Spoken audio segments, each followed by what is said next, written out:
हाँ तो भाई, जैसा मैंने आप सभी को प्रॉमिस किया था कि मैं बेसिक मैथमेटिक्स के लेक्चर ला रहा हूं, तो उसी प्रॉमिस को पूरा करते हुए मैं आज से जो है ये सीरीज स्टार्ट कर रहा हूं।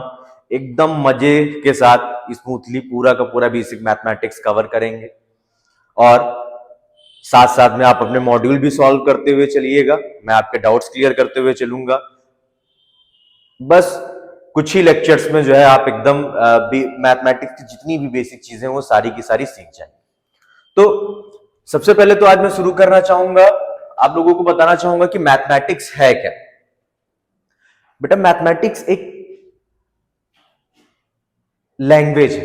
अगर आपसे कोई पूछता है कि मैथमेटिक्स क्या है, तो आपको एक सिंपल सी भाषा में जवाब देना है कि मैथमेटिक्स एक हमारी एक तरीके की क्या है, लैंग्वेज है। जैसे हमारी एक हिंदी लैंग्वेज है, इंग्लिश लैंग्वेज है, उर्दू है, फारसी है, फ्रेंच, जर्मन, ये सारी की सारी लैंग्वेज है।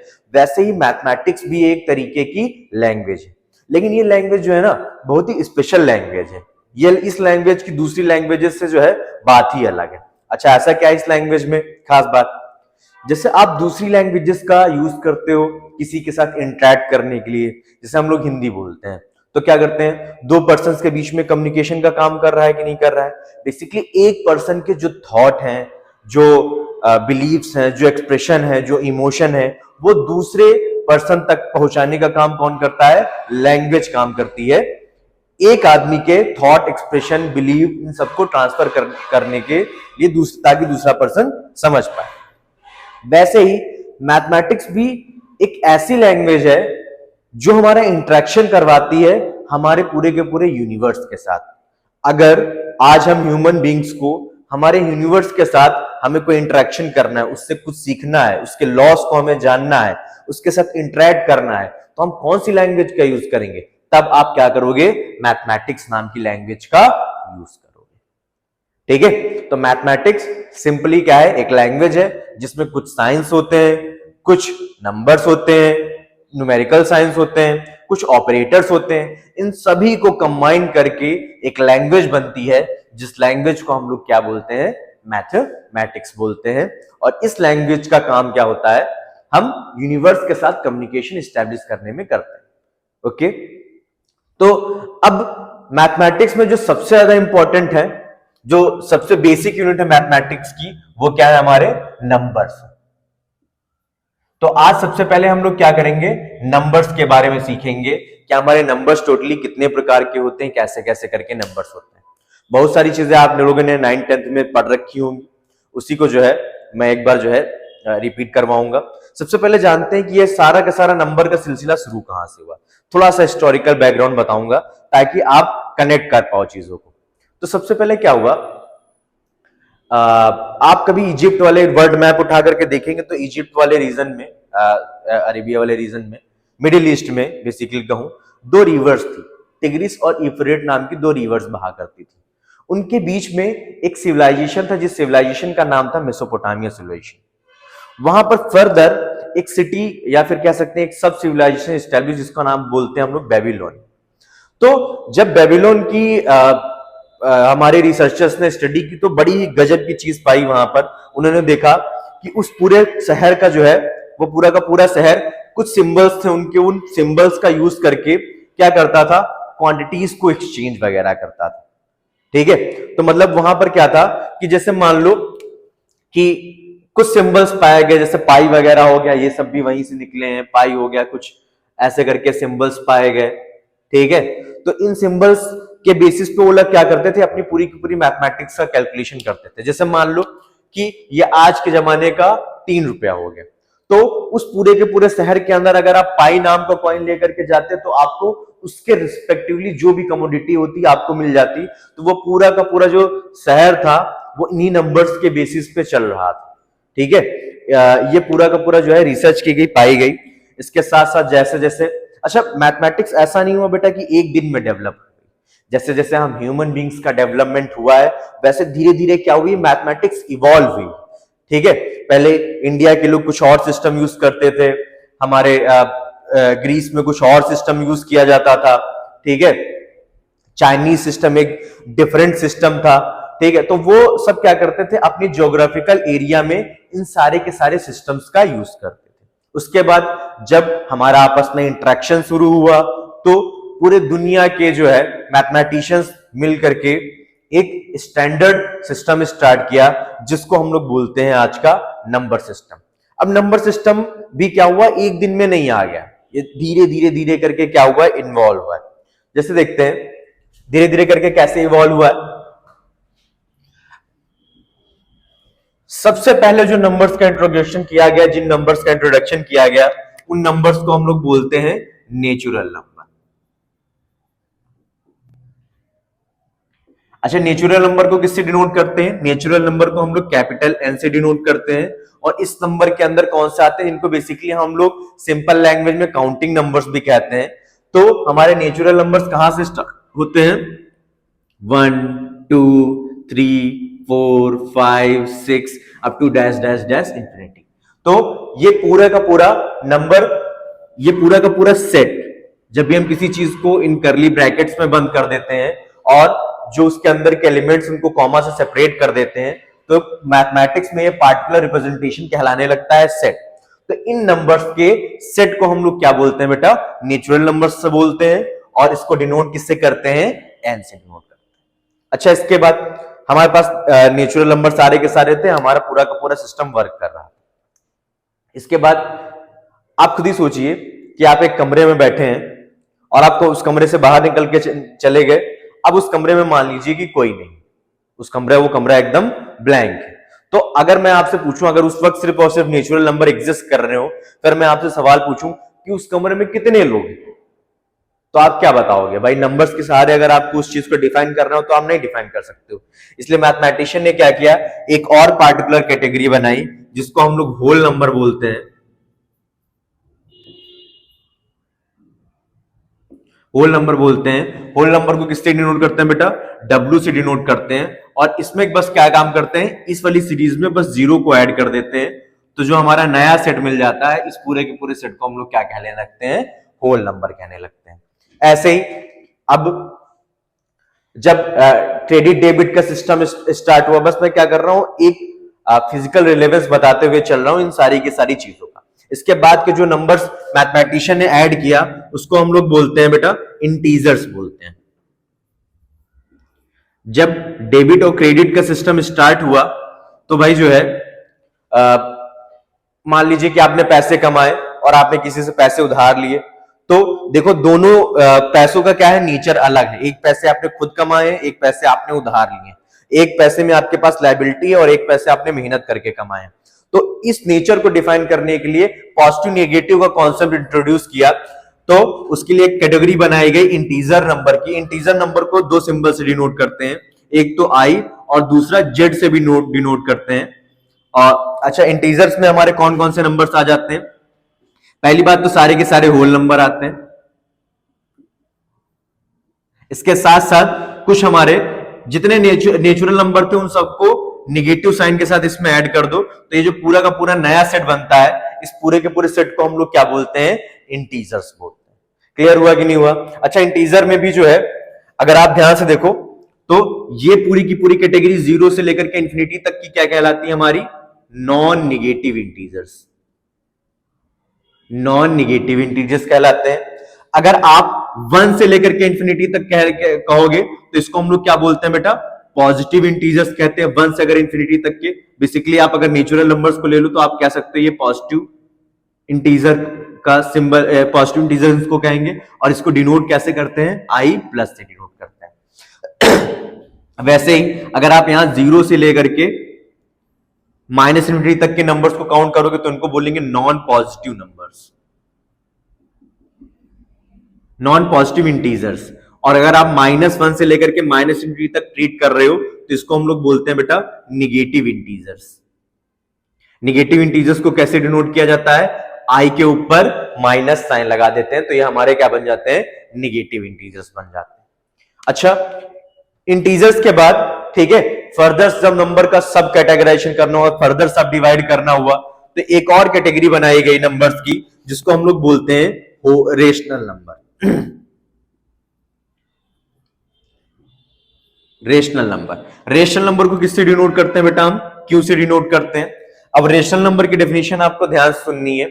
रेशनल नंबर हम ऐसे नंबर्स को बोलते हैं जिन नंबर्स को हम p बाई क्यू के फॉर्म में लिख पाए, इसके साथ साथ p और q दोनों के दोनों इंटीजर हो और q नॉट इक्वल टू 0 हो, तो ऐसे नंबर्स को हम लोग बोलते हैं रेशनल नंबर। अगर हम किसी नंबर्स को p अपॉन q के फॉर्म में लिख पा रहे हैं, इसके साथ साथ p और q दोनों के दोनों इंटीजर से बिलोंग कर रहे हो, इसके साथ साथ डिनोमिनेटर नॉट इक्वल टू 0 हो, तो हम लोग ऐसे नंबर को क्या बोलते हैं बेटा? रेशनल नंबर बोलते हैं। रेशनल नंबर में जो है बहुत सारे नंबर, जैसे आप मान लीजिए कि जो है मैंने लिख दिया 13/7, 2/5, या फिर मैं लिख दूं 2.5। अगर अभी देखो ये p बाई क्यू के फॉर्म में नहीं लिखा हुआ है, लेकिन आप चाहो तो इसको बड़ी आसानी के साथ p बाई क्यू के फॉर्म में लिख सकते हो। तो ये सारे के सारे नंबर्स हमारे क्या कहलाएंगे बेटा? रेशनल नंबर्स कहलाएंगे। अच्छा, अब रेशनल नंबर के ऊपर थोड़ा सा हम लोग और डिस्कशन करेंगे, थोड़ा सा डिटेल डिस्कशन करेंगे रेशनल नंबर के ऊपर।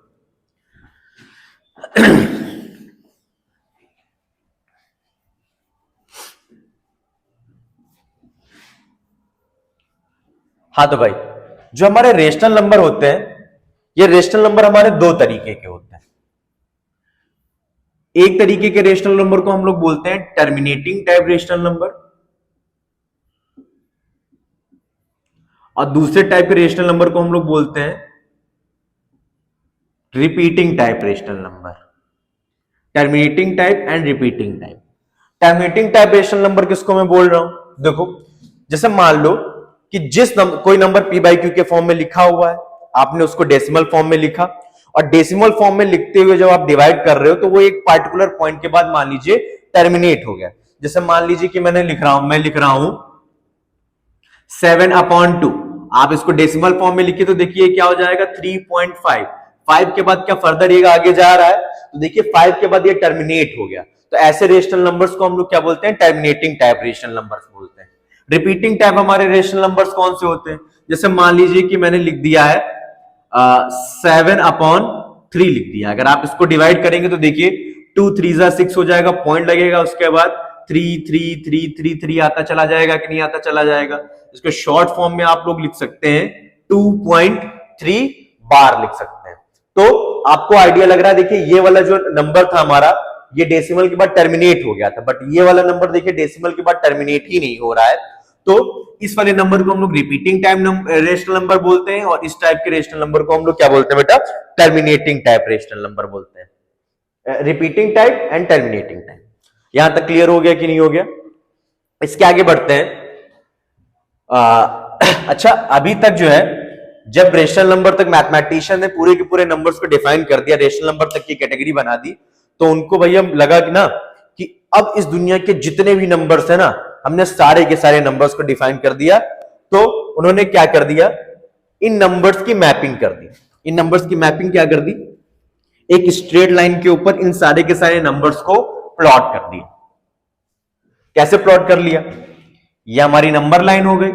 नंबर लाइन एक बेसिकली उन्होंने क्या लिया? एक लाइन ले लिया, उस लाइन के एकदम मिड में उन्होंने क्या कर दिया? 0 फिट कर दिया, फिर 1 2 3 डैश डैश डैश इंफिनिटी।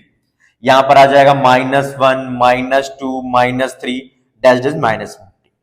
कोई दिक्कत वाली बात? उन्होंने क्या किया? बेसिकली जितने भी रेशनल नंबर थे उन सभी रेशनल नंबर की मैपिंग कर दी इस स्ट्रेट लाइन के ऊपर।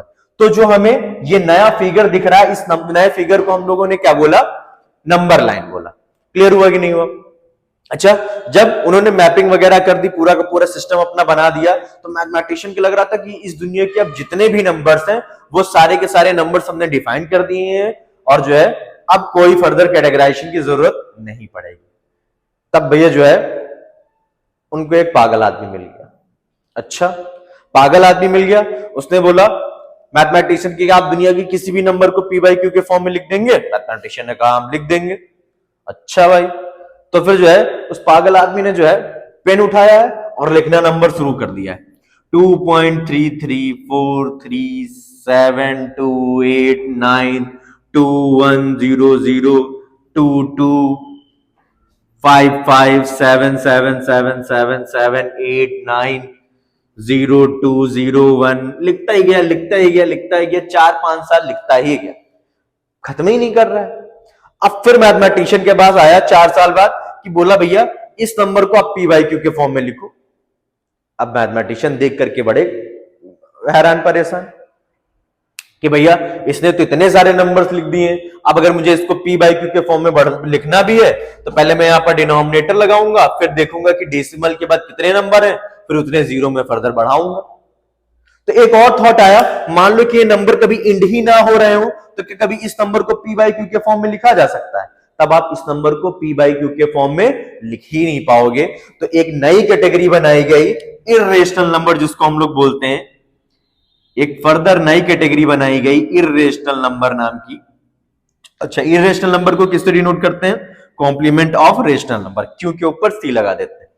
ये ऐसे नंबर्स होते हैं, ठीक है, जो डेसिमल के बाद एनआरएनटी को फॉलो करते हैं। एनआरएनटी क्या होता है बेटा?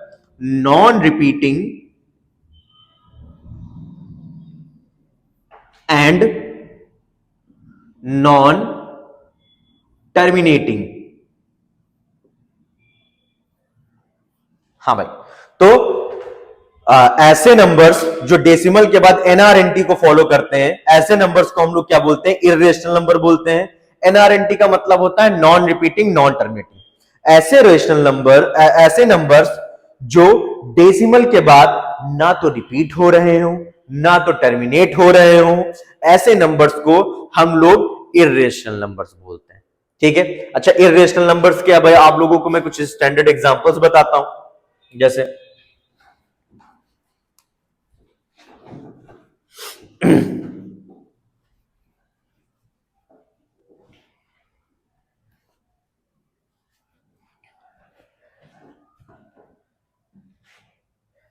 हाँ, तो इर्रेशनल नंबर के हम लोग एग्जांपल्स देखते हैं। तो एग्जांपल्स क्या हो जाएंगे? जितने भी आपके नॉन परफेक्ट रूट्स हैं, √2 हो गया, √3 हो गया, √5 हो गया, ये सारे के सारे हमारे क्या है? इर्रेशनल नंबर हैं। आपने √2 वाली प्रॉब्लम अपने 10th क्लास में सॉल्व भी की होगी। तो √2, √3, √5 जितने भी नॉन परफेक्ट स्क्वायर रूट्स हैं वो सारे के सारे हमारे क्या होते हैं बेटा? इर्रेशनल नंबर कहलाते हैं। इसके साथ साथ जितने हमारे नॉन परफेक्ट क्यूब रूट्स होते हैं एंड फर्दर, जैसे मान लीजिए कि मैंने क्यूब रूट ऑफ 2 लिख दिया, क्यूब रूट ऑफ 3 लिख दिया, क्यूब रूट ऑफ 5 लिख दिया, तो ये सारे के सारे हमारे क्या हो जाएंगे? ये भी हमारे इर्रेशनल नंबर्स ही कहलाएंगे। ऐसे ही fourth root, fifth root, root वाले जितने भी नॉन परफेक्ट रूट होंगे वो सारे के सारे हमारे क्या कहलाएंगे? इर्रेशनल नंबर कहलाएंगे। इसके साथ साथ कुछ हमारे कांस्टेंट्स भी होते हैं जिनको हम लोग, जैसे कांस्टेंट कौन से पढ़ा होगा आपने? एक ई नाम का कांस्टेंट पढ़ा होगा, इसको नेपियर कांस्टेंट बोलते हैं। ठीक है, इसके साथ साथ आपने क्या पढ़ा होगा? पाई पढ़ा होगा। पाई भी हमारा इर्रेशनल नंबर क्या आता है? लेकिन एक मिनट, पाई की वैल्यू तो भैया जो है 22/7 होती है। इसको तो हमने पी बाई क्यू के फॉर्म में लिख लिया। पाई अगर हमारा रेशनल है, लेकिन 22/7 हमारा क्या है भाई? ये हमारा इरेशनल है और 22/7 हमारा रेशनल है। ये तो भैया गजब जो है बात हो गई। इरेशनल नंबर रेशनल नंबर के बराबर क्या हो गया? तो आप लोगों को आज एक बात जान लेनी है कि पाई की वैल्यू जो होती है बेटा वो 22/7 के बराबर नहीं होती, क्लोज टू होती है। लगभग लगभग 2-3 डिजिट 22/7 के पाई से मैच करते हैं। बाकी फर्दर नंबर्स डेसिमल के बाद पाई से मैच नहीं करते हैं। तो बस पाई की वैल्यू क्लोज टू होती है 22/7 के, ना कि एग्जैक्टली इक्वल होती। ओके, तो पाई और 22/7 डिफरेंट नंबर है। पाई हमारा एक इरेशनल नंबर है जबकि 22/7 हमारा एक रेशनल नंबर है। आप इसको घर पे डिवाइड करिएगा, ये देखना जो है 7 to 8 डिजिट बाद अपने आप को रिपीट करने लगता है। ओके, तो ये हमने पढ़ लिया इरेशनल। अच्छा, उसके बाद जब इरेशनल नंबर डिफाइन हो गया तो इसके बाद मैथमेटिशियन ने क्या काम किया? एक और कैटेगरी बनाई। अब भैया जब पहले हमारी नंबर लाइन थी, नंबर लाइन के ऊपर पहले हमने क्या किया? ये हमारी नंबर लाइन हो गई थी। इस नंबर लाइन के ऊपर पहले हमने क्या किया? सारे के सारे इंटीजर्स प्लॉट कर दिए। अच्छा, अब आपको पता है कि दो इंटीजर्स के बीच में खूब सारे जो है इनफाइनाइटली हमारे जो है रेशनल नंबर होंगे, इसके साथ साथ जो हमारे इनफाइनाइटली इरेशनल नंबर होंगे।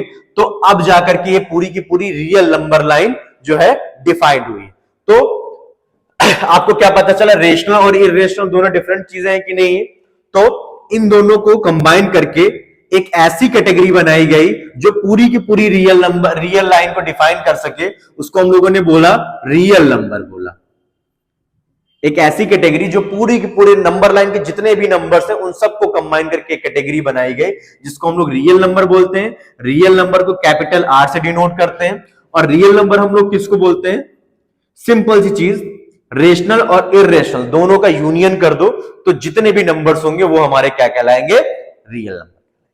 अभी तक पूरी की पूरी जिंदगी मस्त चल रही थी एकदम मक्खन मार के, लेकिन हुआ क्या भाई?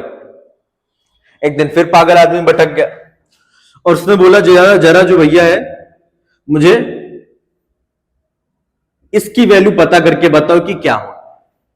अब इसको भी जो है मैथमेटिशियन फिर सोच में पड़ गया, यार ये क्या इसने दे दिया, इसका मतलब क्या हो गया? अगर इसको आप सॉल्व करना चाहो बाय द वे तो इसको क्या लिख सकते हो? X square is equal to -4। अब बताओ क्या इसको सॉल्व किया जा सकता है? क्या दुनिया में ऐसा कोई नंबर, रियल नंबर एग्जिस्ट करता है जिसका स्क्वायर करने पे आपको -4 मिल जाए? फिर मैथमेटिशियन हैरान परेशान। तो उन्होंने क्या किया, एक और कैटेगरी बनाई, ठीक है, जिसको बोला गया इमेजिनरी नंबर्स बोला गया। और इस चीज को डिफाइन करने के लिए उन्होंने एक टर्म इंट्रोड्यूस किया आयोटा नाम का, जिसकी वैल्यू उन्होंने किसके बराबर बताई? √-1।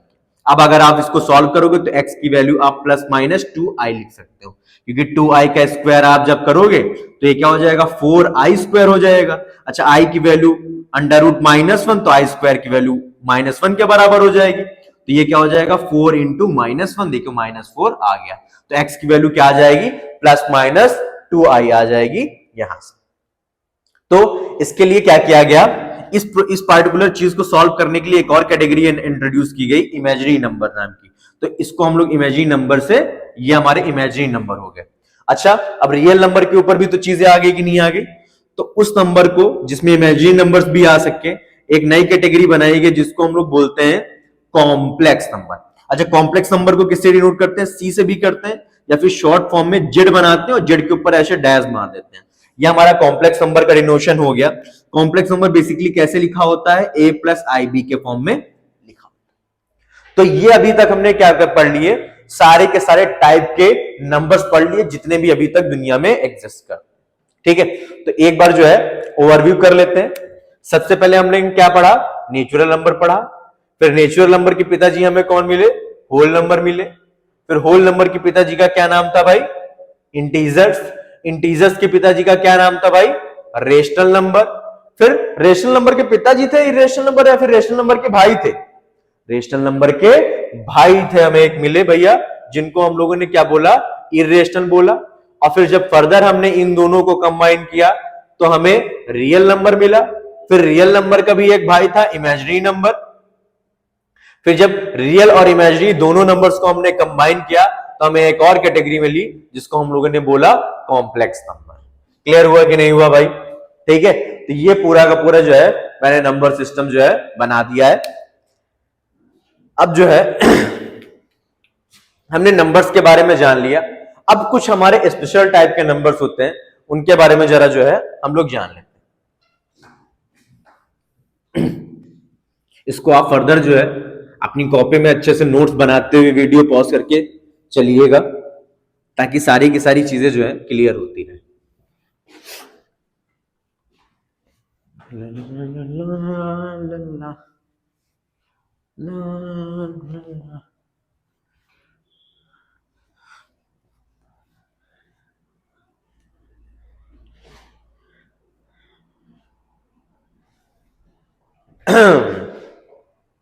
तो भाई साहब जो है अभी तक हम लोगों ने नंबर्स के बारे में जान लिया। अब हम लोग आगे बढ़ते हैं और थोड़े से और कुछ टाइप के नंबर्स को जानते हैं। अच्छा, एक चीज ये बताइए, अगर मैं आपसे पूछूं कि 2.5 इवन नंबर है या फिर ऑड नंबर है? 2.5 भैया हमारा इवन नंबर है या ऑड नंबर है? बताओ। सोच में पड़ गए। आप लोगों ने इवन नंबर की क्या डेफिनेशन पढ़ रखी है? ऐसे नंबर जो 2 से डिविजिबल हो। 2.5 2 से डिविजिबल है या नहीं? चलो डिवाइड करके देखते हैं भाई। तो 2.5 को मैं 2 से डिवाइड करने जा रहा हूं। 2 एक कम 1 हो गया, 2 दूनी 4, 2 पंचे 10, तो 1.25। देखो 2.5 तो भैया 2 से डिविजिबल भी हो गया, मतलब 2.5 क्या था हमारा? एक इवन नंबर था, है ना? चक्कर में मत पड़ना बाबू भैया, चक्कर में मत पड़ना, इधर आकर के देख लो। सबसे पहले तो आज एक चीज जान लेनी है कि इवन और ऑड की जो भी कैटेगरी बनाई गई है वो सिर्फ और सिर्फ नेचुरल नंबर के लिए डिफाइन बनाई गई, ठीक है? कोई भी ऐसा नंबर, कोई भी एक ऐसा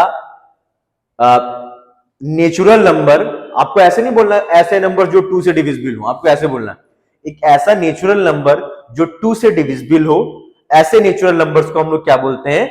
इवन नंबर। क्लियर हुआ कि नहीं हुआ? तो हमेशा एक चीज याद रखनी है कि ऐसे नेचुरल नंबर जो 2 से डिविजिबल हो उनको हम लोग क्या बोलेंगे? इवन नंबर बोलेंगे।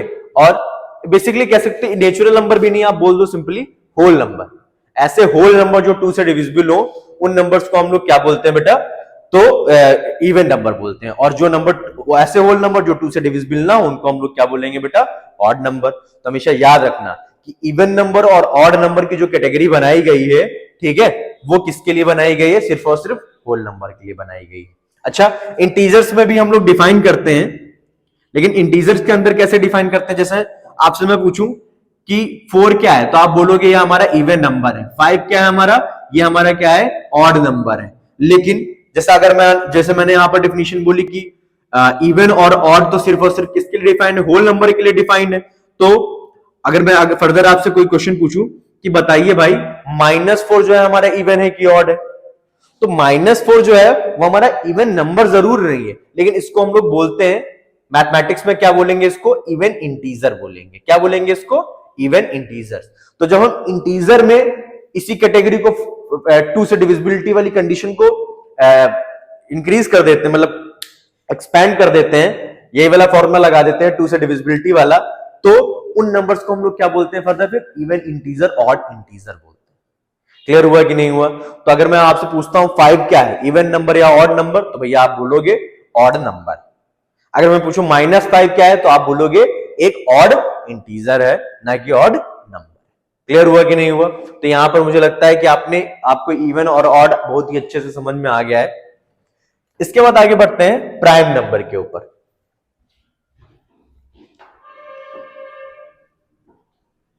अच्छा भैया, प्राइम नंबर किसको बोलते हैं? प्राइम नंबर के बारे में तो आप लोगों ने पढ़ रखा होगा ना? क्या डेफिनेशन पढ़ रखी? ऐसे नंबर्स, ये प्राइम नंबर किसको बोलते हैं? तो भैया बहुत सारे लोगों ने जो है ये डेफिनेशन पढ़ रखी है कि ऐसे नंबर्स जो 1 से डिविजिबल हो और खुद से डिविजिबल हो, ऐसे नंबर्स को हम लोग क्या बोलते हैं? प्राइम नंबर बोलते हैं। ठीक है? तो अगर मैं आपसे पूछ लूं क्या पाई हमारा प्राइम नंबर है? हाँ? अरे भाई बोलो, क्या प्राइम नंबर पाई हमारा प्राइम नंबर हो सकता है? नहीं हो सकता है। क्या 1 हमारा प्राइम नंबर हो सकता है? नहीं हो सकता है। ठीक है? तो आज प्राइम नंबर की डेफिनेशन बहुत ही अच्छे से अपने दिमाग में बिठा लेनी है। सबसे पहले तो हम लोग देखते हैं कि प्राइम नंबर हम किस पर डिफाइन कर रहे हैं। तो सबसे पहले आपको पता होना चाहिए प्राइम नंबर की कैटेगरी किस में बनाई गई है? नेचुरल नंबर्स के अंदर बनाई गई। कोई भी नंबर प्राइम नंबर बाद में होगा, सबसे पहले उसको क्या होना पड़ेगा? नेचुरल नंबर होना पड़ेगा। अगर मैं आपसे पूछूं कि -3 हमारा प्राइम है या नहीं है, बिल्कुल आप मना कर दोगे कि -3 हमारा प्राइम नहीं है। तो कोई नंबर प्राइम बाद में होगा, सबसे पहले उसको क्या होना पड़ेगा? नेचुरल नंबर होना पड़ेगा। और इसके साथ साथ उस नंबर को 1 से बड़ा होना पड़ेगा। ठीक है? सबसे पहले 2 कंडीशन चेक कर लेनी है कि वो नंबर हमारा नेचुरल नंबर होना चाहिए और वो नंबर हमारा 1 से बड़ा होना चाहिए। इसके बाद अगर वो नंबर सिर्फ और सिर्फ 1 से डिविजिबल हो रहा है या फिर खुद से डिविजिबल हो रहा है, तो हम लोग उसको क्या बोलेंगे? प्राइम नंबर बोलेंगे। अदरवाइज उसको हम लोग प्राइम नंबर नहीं बोलेंगे। ठीक है? इसके बाद अगला हमारा आता है, अगली टाइप की कैटेगरी बनाई गई है कंपोजिट नंबर। अच्छा, इसको भी ध्यान रखना है कि प्राइम नंबर और कंपोजिट नंबर की कैटेगरी सिर्फ और सिर्फ किसके अंदर बनाई गई है, नेचुरल नंबर के अंदर बनाई गई। तो कोई भी नंबर प्राइम नंबर या फिर कंपोजिट नंबर बाद में होगा, सबसे पहले उसको प्राइम नंबर होना पड़ेगा। ठीक है, तो नेचुरल नंबर के अंदर प्राइम नंबर को छोड़ करके जितने भी नंबर्स होते हैं वो सारे के सारे हमारे कंपोजिट नंबर कहलाते हैं। जैसे मैं एक बार लिखूं तो नेचुरल नंबर के अंदर हमारा क्या क्या आता था, 1 2 3 4 5 6 7 8 डैश डैश डैश इंफिनिटी तक के नंबर जाते थे। अगर मैं आपसे बोलूं कि 2 क्या है, 2 हमारा प्राइम नंबर है, 3 क्या है, प्राइम नंबर है, 5 क्या है, प्राइम नंबर है हमारा, 7 क्या है, प्राइम नंबर है हमारा। ठीक है, ऐसे करके हमें आगे प्राइम नंबर्स मिलते चले जाएंगे। अच्छा ध्यान रखना है, 1 ना तो हमारा प्राइम नंबर है और ना ही हमारा कंपोजिट नंबर है। 1 को छोड़ करके नेचुरल नंबर में प्राइम नंबर को आप निकाल दो, इसके अलावा जो भी नंबर्स बचते हैं ये सारे के सारे नंबर्स हमारे क्या होते हैं, कौन सा नंबर कहलाते हैं, कंपोजिट नंबर कहलाते हैं, क्योंकि इनके 2 से ज्यादा फैक्टर्स होते हैं। जैसे प्राइम नंबर लोगे तो प्राइम नंबर के सिर्फ और सिर्फ क्या है, 2 फैक्टर्स हैं, 1 और वो नंबर खुद। लेकिन आपने अगर कोई कंपोजिट नंबर ले लिया तो देखो इसके कई सारे फैक्टर्स, इसको 2 इंटू 2 इंटू 2 भी लिख सकते हैं। तो देखो इसका एक फैक्टर 2 भी है, अगला फैक्टर 4 भी है, अगला फैक्टर 8 भी है और 1 तो है ही। तो आप लोग देख पा रहे हैं ऐसे नेचुरल नंबर जिसका सिर्फ और सिर्फ 1 या फिर वो खुद फैक्टर हो, ऐसे नंबर्स को हम लोग क्या बोलते हैं बेटा, प्राइम नंबर बोलते हैं। और जिनके 2 से ज्यादा फैक्टर्स होते हैं ऐसे नंबर्स को हम लोग कंपोजिट नंबर बोलते हैं। यहां तक कि क्लियर हो गया होगा, आई होप सो दैट। इसके आगे हम लोग बढ़ते हैं। हाँ, कंपोजिट नंबर, प्राइम नंबर आप लोगों ने देख लिया, अब और आगे बढ़ते हैं।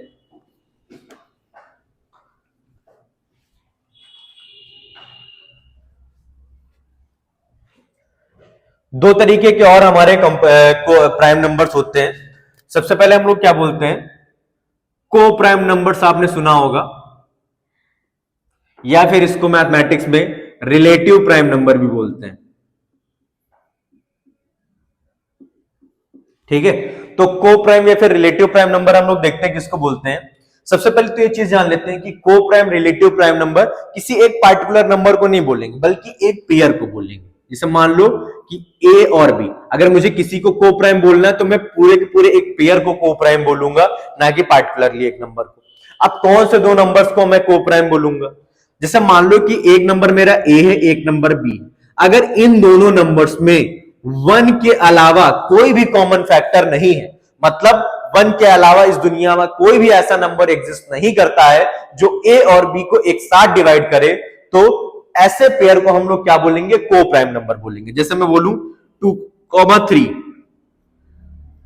3,4, 3,5, तो ये तीनों पेयर्स हमारे क्या होंगे, को प्राइम नंबर्स होंगे, क्योंकि आपको पता है कि 2 और 3 में को सिर्फ और सिर्फ एक साथ 1 डिवाइड कर सकता है। सिमिलरली 3 और 4 को और 3 और 5 को भी सिर्फ और सिर्फ इकलौता नंबर 1 ही एक साथ डिवाइड कर सकता है। इसके अलावा दुनिया में ऐसा कोई नंबर एग्जिस्ट नहीं करता है जो इन दोनों को और इन दोनों को एक साथ डिवाइड। क्लियर हुआ कि नहीं हुआ? तो ऐसे नंबर्स जिनमें 1 को छोड़कर कोई भी कॉमन फैक्टर ना हो, ऐसे पेयर को हम लोग क्या बोलते हैं, को प्राइम नंबर बोलते हैं। सिंपल सी भाषा में बोलूं, ऐसे 2 नंबर्स जिनका HCF 1 हाईएस्ट कॉमन फैक्टर 1 हो, ऐसे 2 नंबर्स को हम लोग क्या बोलेंगे बेटा, को प्राइम नंबर बोलेंगे। भैया 1 को छोड़कर कोई कॉमन फैक्टर है ही नहीं, तो जब इन दोनों नंबर्स का HCF निकालोगे तो 1 आएगा। तो ऐसे 2 नंबर्स जिनका HCF 1 हो उनको हम लोग क्या बोलेंगे बेटा, को प्राइम नंबर बोलेंगे। अब इसके साथ एक आता है, एक और प्राइम नंबर की कैटेगरी होती है, इसको हम लोग बोलते हैं ट्विन प्राइम नंबर। अच्छा, ट्विन प्राइम नंबर भी एक पेयर के ऊपर डिफाइन है। ट्विन मतलब क्या होता है, जुड़वा। ठीक है, जुड़वा का मतलब 2 कह सकते हैं, जुड़वा, डबल, 2। तो देखो ऐसे पेयर्स, ऐसे 2 प्राइम नंबर्स जिन प्राइम नंबर्स का डिफरेंस, जैसे मान लो कि ए और बी हमारे 2 प्राइम नंबर हैं, और अगर इन दोनों प्राइम नंबर का डिफरेंस हमारा 2 के बराबर आता है तो हम लोग ऐसे पेयर को क्या बोलते हैं, ट्विन प्राइम नंबर बोलते हैं। जैसे 3,5 हमारा क्या है, ट्विन प्राइम नंबर है। 5,7 क्या है बेटा, हमारा ट्विन प्राइम नंबर है। क्लियर हुआ कि नहीं हुआ? हाँ। अच्छा, एक चीज और ध्यान रखनी है यहां पर को प्राइम में, इस दुनिया के तुम कोई भी 2 कॉन्जिक्यूटिव नंबर ले लो, 11-12 ले लो, 12-13 ले लो, 13-14 ले लो, कोई भी दो कॉन्जिक्यूटिव नंबर अगर लोगे आप तो वो आपस में को प्राइम तो होंगे ही होंगे। और ट्विन प्राइम के लिए भी हमने जान लिया ऐसे प्राइम नंबर्स, ऐसा पेयर प्राइम नंबर का जिनका डिफरेंस अगर 2 के बराबर आ रहा है तो ऐसे पेयर को हम लोग क्या बोलते हैं, ट्विन प्राइम नंबर बोलते हैं। अच्छा जो है इसको मैं रफ कर रहा हूं।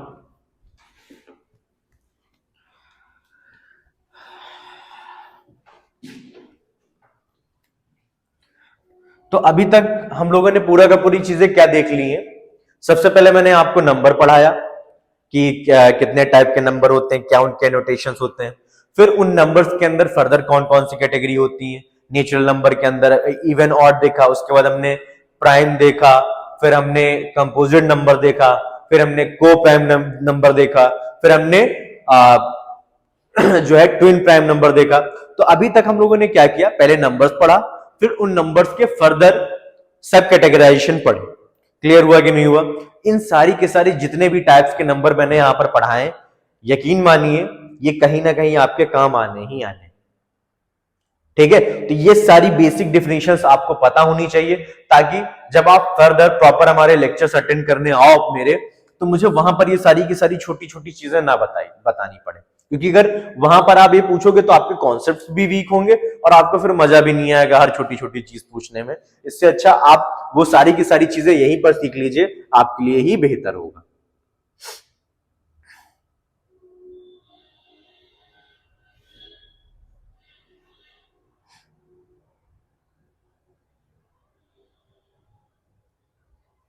अच्छा अब मैं कुछ स्टैंडर्ड चीजें आपको बता रहा हूं, जैसे आपको कुछ नोट डाल करके लिख लीजिए या फिर basically some important square root डाल करके आप जो है ये हेडिंग डाल लीजिए। और जिनका जिनका मैं स्क्वायर रूट करवा रहा हूं, ये स्क्वायर रूट आप जो है जिंदगी भर के लिए याद कर लीजिए। जैसे मैं आपसे पूछूं रूट 2 की वैल्यू कितनी होती है, 1.414।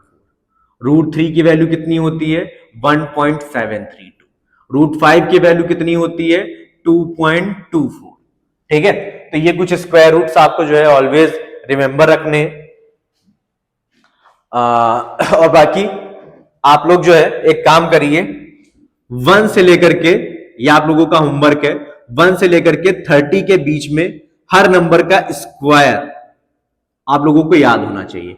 10 तक के तो सभी को याद होते हैं, ठीक है, लेकिन 11 से लेकर के 30 के बीच में जितने भी नंबर्स होते हैं उन सभी का स्क्वायर जो है आप लोगों को याद करना है। ये आप लोगों का होमवर्क है आज का। अच्छा इसके बाद जो है हम लोग डिविजिबिलिटी कंडीशंस पढ़ेंगे। डिविजिबिलिटी कंडीशंस,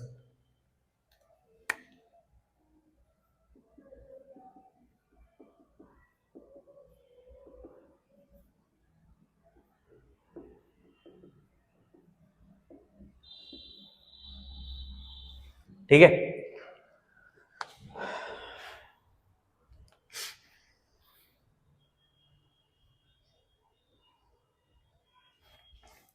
तो सबसे पहले हम लोग देखेंगे कि 2 से डिविजिबिलिटी की क्या कंडीशन है। भैया अगर मैं पूछूं कि कोई भी नंबर, डिविजिबिलिटी कंडीशन में बेसिकली हम लोग पढ़ने वाले हैं कि कौन कौन से नंबर हमारे 2 से डिविजिबल होंगे, या फिर ऐसी कौन सी उस नंबर के पास खास बात होगी कि वो 2 से डिविजिबल होगा, 3 से डिविजिबल होगा एंड फर्दर सो ऑन। तो ऐसे नंबर्स को हम लोग कैसे पहचानेंगे जो नंबर्स हमारे 2 से डिविजिबल होंगे। तो अगर वो नंबर कोई भी डिजिट अगर हमारी 0, 4, 6, 8 इन नंबर्स पर इंड हो रही है तो वो डिजिट मस्ट बी जो है 2 से डिविजिबल होगी ही होगी। अगली चीज पढ़ते हैं, 3 से डिविजिबिलिटी की कंडीशन क्या होगी भैया। तो इसको मैं ए बी कर लेता हूं। कोई भी नंबर 3 से कब डिविजिबल होगा तो हमेशा याद रखो, जैसे मान लो कि मैंने यहां पर कोई एक डिजिट लिख दी है, A B C D E F, मैंने ये डिजिट लिख दी। तो अब ये डिजिट जो है इसके पास कितने नंबर है, 1 2 3 4 5 6। तो ये नंबर 3 से कब डिविजिबल होगा, या तो सबसे पहली कंडीशन, या तो इन डिजिट्स का सम, या तो इन डिजिट्स का सम जो है 3 से कंप्लीटली डिविजिबल हो, और अगर मान लो अगर ये इन डिजिट्स का सम 3 से डिविजिबल हो तो वो नंबर 3 से डिविजिबल होगा। या फिर इस डिजिट को डिवाइड करने पर, मान लो कि आपने 3 से इस डिजिट को डिवाइड किया और कुछ आपको रिमाइंडर मिला, अगर सेम रिमाइंडर आपको यहां पर इन डिजिट्स के सम को डिवाइड करने पर भी आपको सेम रिमाइंडर ही मिल जा रहा है, यहां पर भी आपको सेम रिमाइंडर मिल रहा है, तब भी ये नंबर जो है A B C D E F, ये नंबर 3 से डिविजिबल होगा। एक बार फिर से समझते हैं। यहां पर मैंने कोई एक नंबर लिखा है, तो 3 से डिविजिबिलिटी की कंडीशन क्या है? पहली कंडीशन क्या, अगर इनका सम 3 से डिविजिबल हो गया तो बढ़िया बात। अगर नहीं डिविजिबल हुआ तो जब आप डिवाइड करोगे इन डिजिट्स के सम को तो कुछ रिमाइंडर आपको मिलेगा। अगर सेम रिमाइंडर आपको इस डिजिट को डिवाइड करने पर भी मिल जा रहा है, अगर ये वाला रिमाइंडर और ये वाला रिमाइंडर आपका सेम हुआ, तब भी ये नंबर जो है 3 से डिविजिबल होगा। ठीक है, तो मैंने क्या बोला, या तो उन डिजिट्स का सम 3 से डिविजिबल हो या फिर सेम रिमाइंडर मिले डिजिट्स, सम ऑफ डिजिट्स के डिवाइड करने पर और डिजिट्स को 3 से डिवाइड करने पर। क्लियर हुआ कि नहीं हुआ? फिर अगली थर्ड प्रॉपर्टी देखते हैं।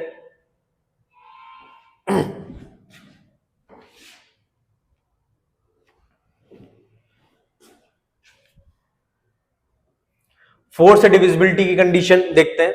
अच्छा, मोस्ट ऑफ द केसेस में जो है ना, आपका काम यही इसी से चल जाएगा, आपको बहुत ज्यादा नहीं सोचना होगा। मोस्ट ऑफ द केसेस में आपका काम इसी से चल जाएगा, इसके बारे में फर्दर जाना नहीं पड़ता है। आगे देखते हैं।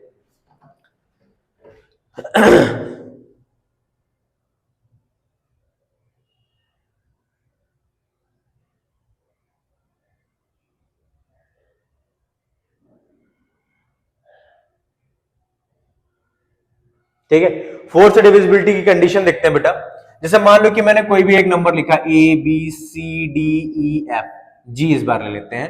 तो 4 से डिविजिबिलिटी के लिए आपको क्या देखना है कि लास्ट की जो 2 डिजिट है आपकी, ठीक है, अगर लास्ट की 2 डिजिट्स जो है अगर हमारी 4 से डिविजिबल हो जा रही है तो वो पूरा का पूरा नंबर भी जो है हमारा 4 से डिविजिबल हो ही जाएगा।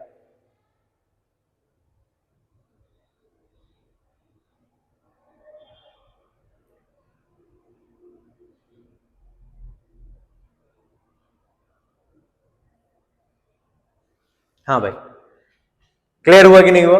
आगे डी, 5 से डिविजिबिलिटी की कंडीशन बहुत ही आसान है, एक एक बच्चे को पता है, या तो डिजिट के एंड में 0 आ जाए या तो फिर 5 आ जाए। अगर डिजिट 0 और 5 पर एंड हो रही है तो वो नंबर 5 से डिविजिबल होगा। ई, 6 से डिविजिबिलिटी की कंडीशन, अगर किसी नंबर को आपको 6 से डिविजिबिलिटी की कंडीशन चेक करनी है तो पहले आप उस डिजिट को 2 से डिवाइड कर लो और फिर फर्दर 3 से डिवाइड करो। ऐसे नंबर्स जो 2 और 3 दोनों से डिविजिबल होंगे वो नंबर 6 से भी डिविजिबल होंगे। 7 से डिविजिबिलिटी की ई एफ आता है भैया, 7 से डिविजिबिलिटी की कंडीशन क्या होगी? एनीवन? 7 से डिविजिबिलिटी की कंडीशन, 7 से डिविजिबिलिटी की कंडीशन बेटा पार्टिकुलरली जो है कोई होती ही नहीं। 7 से डिविजिबिलिटी की पार्टिकुलर कंडीशन कोई होती ही नहीं है, तो ये बहुत रैंडम चीज है, इसके ऊपर अभी तक कोई भी फिक्स फॉर्मूला नहीं डिफाइन किया गया जी। 8 से डिविजिबिलिटी की कंडीशन देखते हैं। जैसे मान लो A B C D E F G H, ये इतनी बड़ी मैंने डिजिट लिख दी। अगर इस डिजिट के लास्ट के 3 डिजिट से जो नंबर बन रहा है अगर वो 8 से डिविजिबल है तो ये डिजिट भी जो होगी हमारी क्या होगी? 8 से डिविजिबल होगी। ओके, इसके बाद जो है फर्दर हम लोग देखते हैं। हाँ, 9 से डिविजिबिलिटी की कंडीशन देखते हैं। ठीक है, तो एच, 9 से डिविजिबिलिटी की कंडीशन क्या होगी बेटा? कोई भी नंबर, जैसे मान लीजिए लिख दिया मैंने ए बी सी डी, छोटा नंबर लिखा है, इसमें भी फर्दर जो 3 में आपने पढ़ा था, अगर इन डिजिट्स का sum A B C plus D plus E, अगर इन डिजिट्स का सम 9 से डिविजिबल है तो ये नंबर भी जो होगा हमारा वो क्या होगा? 9 से डिविजिबल होगा। आगे देखते हैं। फिर 10 से डिविजिबिलिटी की कंडीशन बच्चा भी बता दे, एंड विद 0। और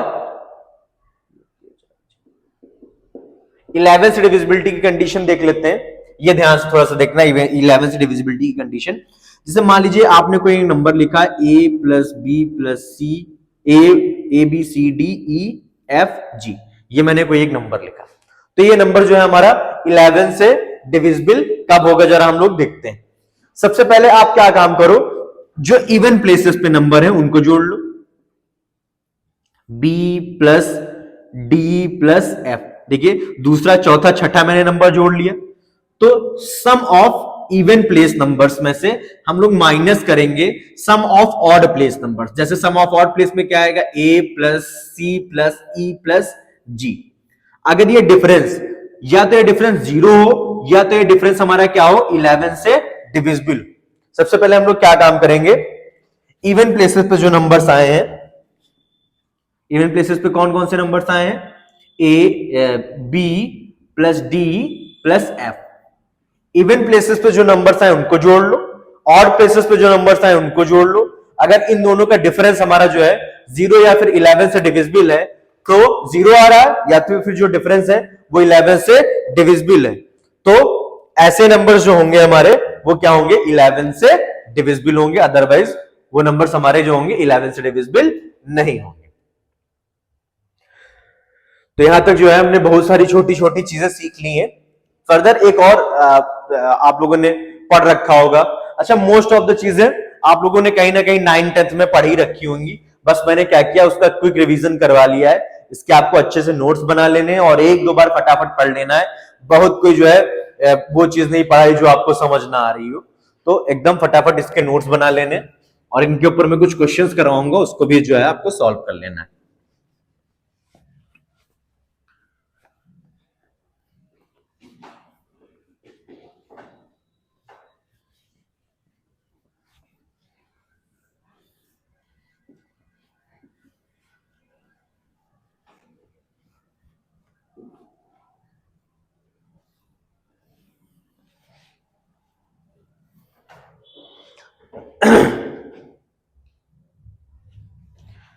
हाँ भाई साहब, तो अब आकर के पढ़ते हैं ना एलसीएम और एचसीएफ पढ़ते हैं। अच्छा ये ऐसी चीज है ना, यहां पर मैंने बहुत सारे लोगों को डगमगाते हुए देखा। जैसे मान लो अब एलसीएम एचसीएम फटाक से हम लोग सीखते हैं, और जो जो चीजें इंपॉर्टेंट बताऊंगा, ठीक है, उनको हमेशा उनको बहुत ध्यान पूर्वक सुनना है आप लोगों को। जैसे मान लीजिए कि मेरे पास एक नंबर ए, उस नंबर का पहले हम लोग क्या करेंगे, प्राइम फैक्टराइजेशन कर लेंगे। और मान लीजिए उस नंबर में हमें क्या मिला, ए का जब हमने फैक्टर किया है 2 into 2 into 2 into 3 into 3 into 5 into 7 into 7 into 11 into 11 into 13 into 13 into 13। किसी नंबर का हमने फैक्टराइजेशन किया, हमें ये मिला है। फिर एक नंबर हमारा बी है, इसमें भी हमने जो है फैक्टराइजेशन किया है। इस नंबर के फैक्टराइजेशन में मिला है 2 into 2 into 3 into 3 into 3 into 5 into 5 into 7 into 13 into 13। फिर एक नंबर हमारा सी है, इसका भी हम प्राइम फैक्टराइजेशन कर लेंगे। इसमें मुझे मिला है 2 into 3 into 3 into 3 into 3 into 5 into 5 into 5, आप लोग जो बताओ, इंटू 7 इंटू 7 इंटू 7 इंटू 17, ये मिल गया।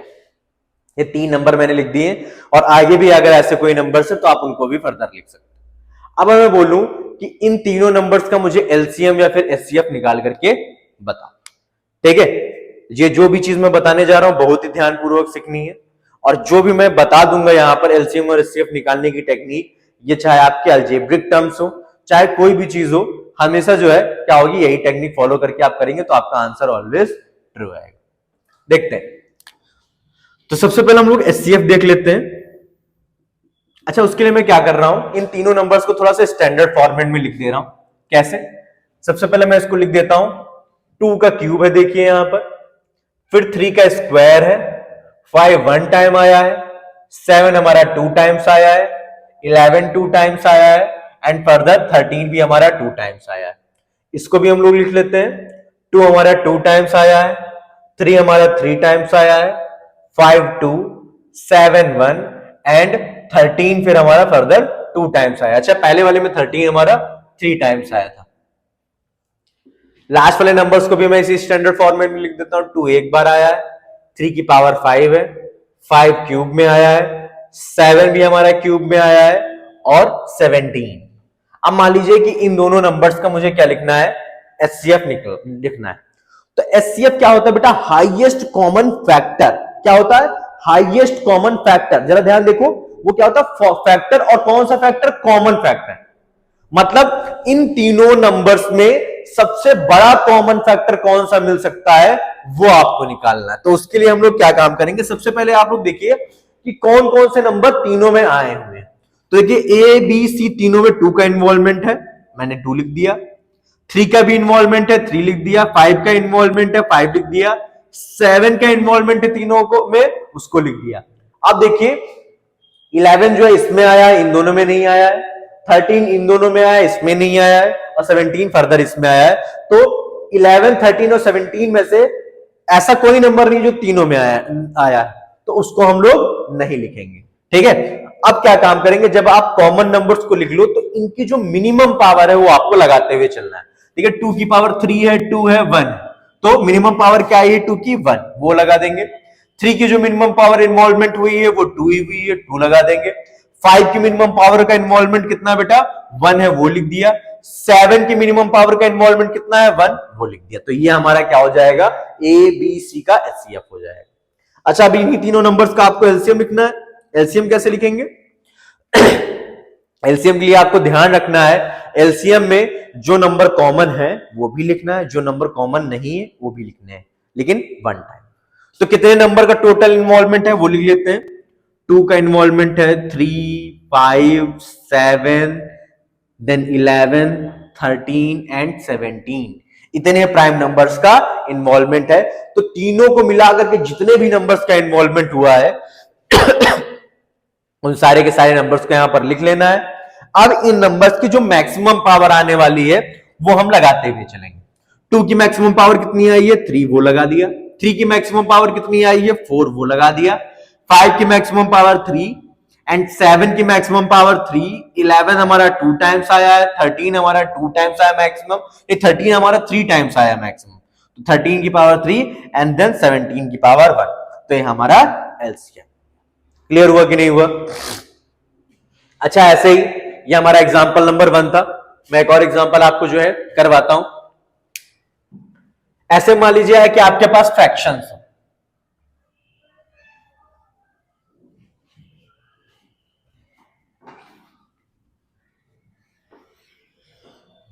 ला ला ला ला ला।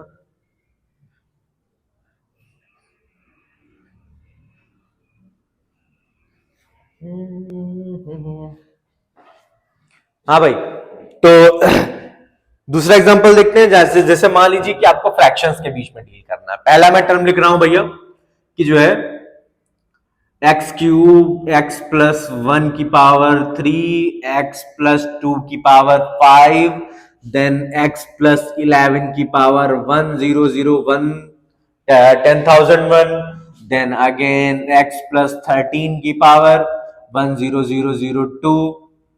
एक और जीरो लगा देते हैं, एक और जीरो लगा देते हैं, 2 ऐसे में करके कर देता हूं। एक पहला एक्सप्रेशन हमारे पास ये हो गया। दूसरा एक्सप्रेशन कौन सा हो गया बेटा हमारे पास, मैं उसको ब्लैक से लिखता हूं।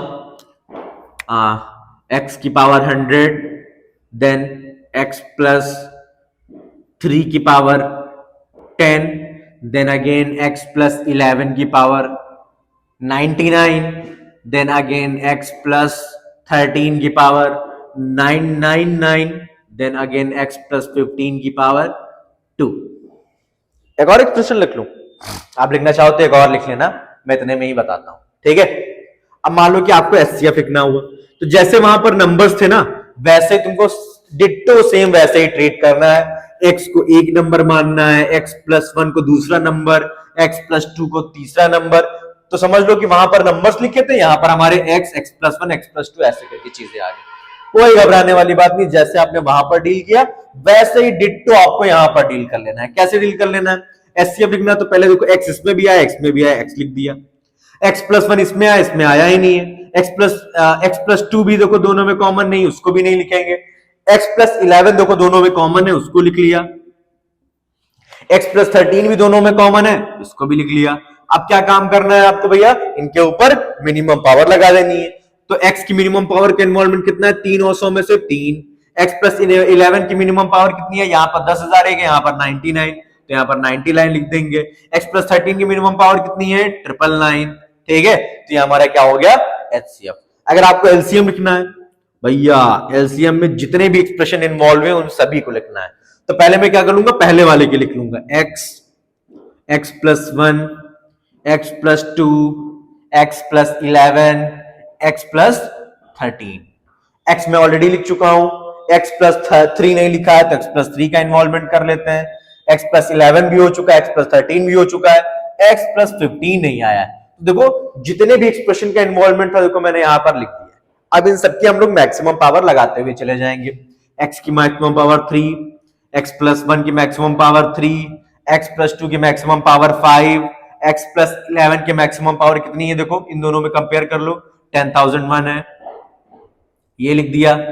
x प्लस 13 की मैक्सिमम पावर कितनी आई बेटा, इन दोनों में कंपेयर करो, कितने जीरो है, 2 2 4, तो 1 0 0 0 0 2। x प्लस 3 की मैक्सिमम पावर कितनी, एक ही बार आया है 10, और x प्लस 15 कितनी बार आया है, 2 टाइम्स। तो ये हमारा क्या हो गया, एलसीएम हो गया। क्लियर हुआ कि नहीं हुआ भाई? अच्छा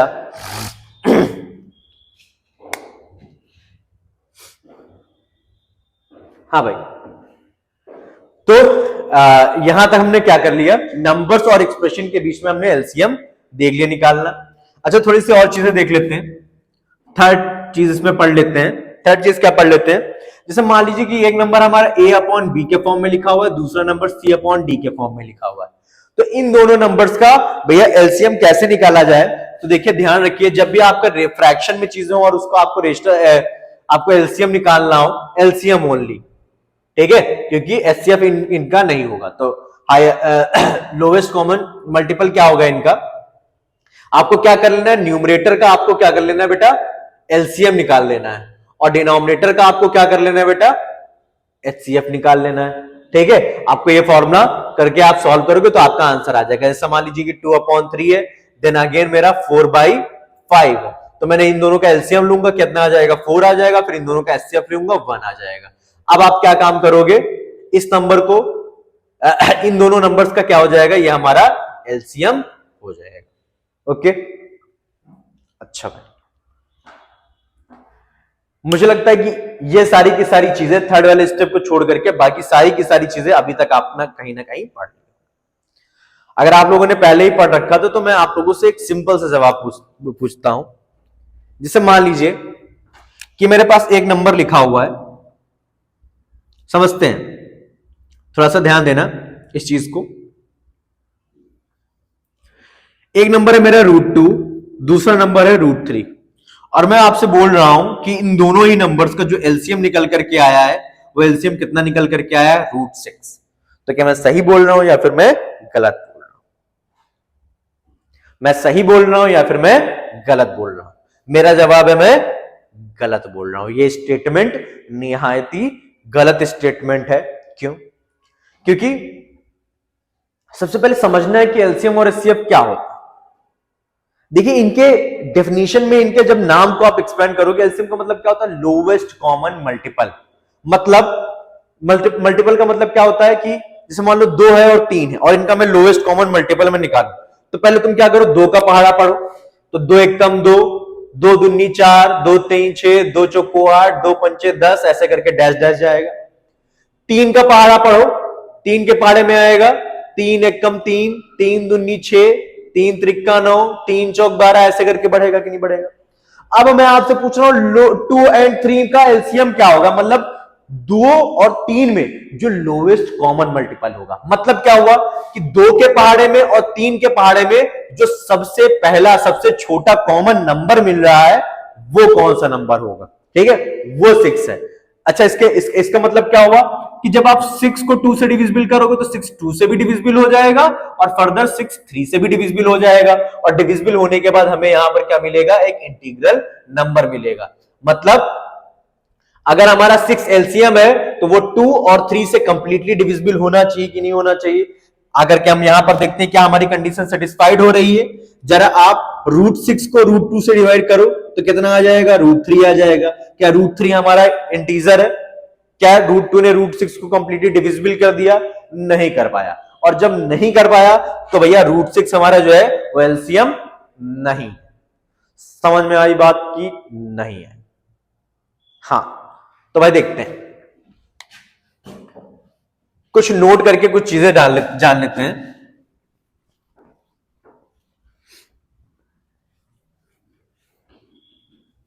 ये बहुत छोटे छोटे कॉन्सेप्ट हैं लेकिन बहुत इंपॉर्टेंट रोल प्ले करते हैं आपकी मैथ्स को स्ट्रांग बनाने में। और जब तक भैया मैथ्स स्ट्रांग होगी नहीं तब तक फिजिक्स और केमिस्ट्री में जो है सितारे ढूंढोगे बस, बाकी कुछ मिलेगा नहीं। तो पहले बेसिक मैथमेटिक्स स्ट्रांग कर लेनी है, फिर कूदना जेई और नीट के दंगल में, है ना भाई? तो अब 2-3 चीजें बताने जा रहा हूं इंपॉर्टेंट, ठीक है, जो शायद आप लोगों के लिए नहीं हो, उसको ध्यान सुनना।